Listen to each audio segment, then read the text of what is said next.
Black mamba, মৃত্যুর ছায়ায় এক কিংবদন্তি সাপ। ব্ল্যাক মাম্বা আফ্রিকার সবচেয়ে ভয়ঙ্কর এবং দ্রুতগতির বিষাক্ত সাপগুলোর একটি।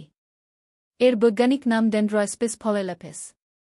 সাধারণত এটি আফ্রিকার সাবসাহারান অঞ্চলে দেখা যায় এবং এটি নিজের বিষাক্ততা ও গতি দুইয়ের জন্যই বর্খাভি। শারীরিক গঠন ও বৈশিষ্ট্য। গড় দৈর্ঘ্য ৮ থেকে ১.৪ ফুট পর্যন্ত হতে পারে, যা এটিকে আফ্রিকার দীর্ঘতম বিষ্ঠর সাপ করে তোলে। রং নাম ব্ল্যাক মাম্বা হলেও এর ত্বক সাধারণত ধূসর, বাদামি বা জলপাই রঙের হয়। আসলে ব্ল্যাক নামটি এসেছে এর মুখের ভিতরের গভীর কালো রং থেকে। গতি এটি বিশ্বের দ্রুততম সাপগুলোর একটি, ঘণ্টায় প্রায় ২০ কিমি বেগে চলতে পারে। বিষ ও বিপদ। ব্ল্যাক মাম্বার বিষ নিউরোটক্সিক, অর্থাৎ এটি স্নায়ুতন্ত্রকে আক্রমণ করে।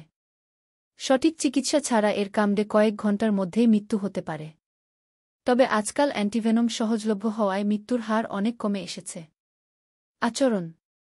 ব্ল্যাক মাম্বা সহজে আক্রমণ করে না, কিন্তু হুমকি অনুভব করলে এটি অত্যন্ত আক্রমণাত্মক হয়ে ওঠে।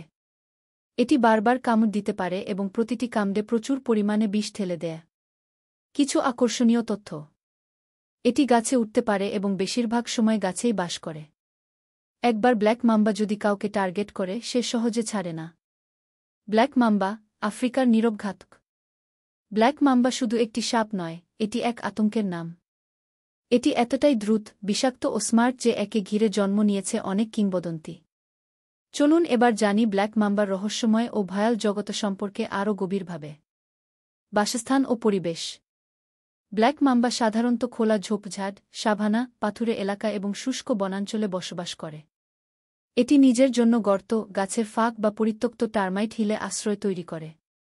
দিনের বেলাতেই এটি সবচেয়ে বেশি সক্রিয় থাকে। হান্টিং স্টাইল। ব্ল্যাক মাম্বা তার শিকারকে প্রথমে কামড়ে দেয় এবং তারপর পিছু হটে। বিষকাজ করার পর শিকার যখন দুর্বল হয়ে পড়ে তখন সে ফিরে গিয়ে আরাম করে গিলে ফেলে। তার দ্রুত গতি ও নিঃশব্দ চলাফেরা একে এক ভয়ানক শিকারী করে তোলে। প্রজনন ও জীবনচক্র।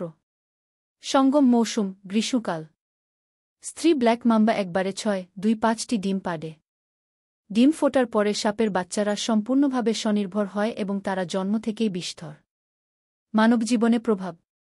ব্ল্যাক মাম্বার কামড়ে অ্যান্টিভেনম ছাড়া ১০০ মৃত্যু হতো একসময়।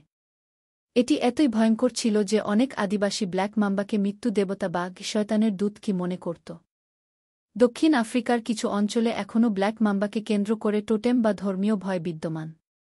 ব্ল্যাক মাম্বা বনাম মানুষ। যদিও এটি মানুষের জন্য বিপজ্জনক, ব্ল্যাক মাম্বা মানুষের দেখা পেলেই পালাতে চেষ্টা করে। শুধু তখনই আক্রমণ করে যখন নিজেকে কোণঠাসা মনে করে।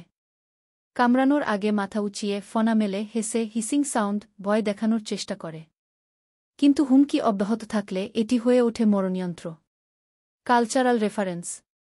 কবে ব্রায়ান্ট, কিংবদন্তি বাস্কেটবল খেলোয়াড়, নিজের নাম রেখেছিলেন কি ব্ল্যাক ম্যাম্বা তার গতি, ফোকাস এবং নির্ভুল আঘাতের দক্ষতার জন্য। অনেক অ্যাকশন মুভি ও ডকুমেন্টারিতে ব্ল্যাক মাম্বাকে দেখানো হয়েছে কি সাইলেন্ট অ্যাসাসিন হিসেবে। শেষ কথা, ব্ল্যাক মাম্বা এক অবিশ্বাস্য জীব। এটি যেমন ভয়ঙ্কর তেমনি প্রকৃতির এক বিস্ময়। এটির প্রতি আমাদের ভয় থাকলেও তার অস্তিত্ব প্রকৃতির ভারসাম্য রক্ষা করতে সাহায্য করে। তাই ভয় নয়, জ্ঞানী হোক আমাদের প্রতিক্রিয়া।